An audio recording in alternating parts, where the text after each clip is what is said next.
మనం చేశాం. ప్రతి జిల్లాలోనూ రైతులకు మద్దతుగా ఎంత దారుణం అని నాకు అర్థం కాల. రైతులు వరి పండించే రైతులు మన ప్రాంతంలో చాలా ఎక్కువ.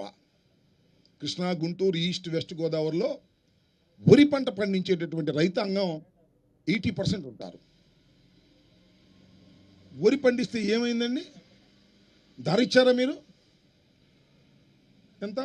15,000 ఎంత గిట్టుబాటు ధర? 1740 రూపాయలు. నాకు తెలిసి 90 కాదు, 1740 రూపాయలు గిట్టుబాటు ధర. ఎక్కడన్నా కొన్నారండి 1740 రూపాయలకి ఈ రాష్ట్రంలో? నేను అన్ని చోట్లకి వెళ్ళా, ఎక్కడా కొనలా. గవర్నమెంట్ కొన్నది ఈవెన్ 1% కూడా లేదు. మొత్తం మిల్లర్లే. రోడ్డు మీద ఆరబెట్టుకుంటే తుఫాన్లు వస్తున్నాయి కదా, ఏమండి 1740 రూపాయలు కదా, అంత కొనలేము. 1300కి ఇస్తారా? 1400కి ఇస్తారా? దీనిలో తడి శాతం ఎక్కువ ఉంది కాబట్టి 1350కి ఇస్తారా అని బేరం ఆడి రైతుల దగ్గర 1400, మ్యాక్సిమం 1400కి మాత్రమే కొని తీవ్రంగా రైతుకు నష్టం చేసినటువంటి ప్రభుత్వం ఈ చంద్రబాబు ప్రభుత్వం.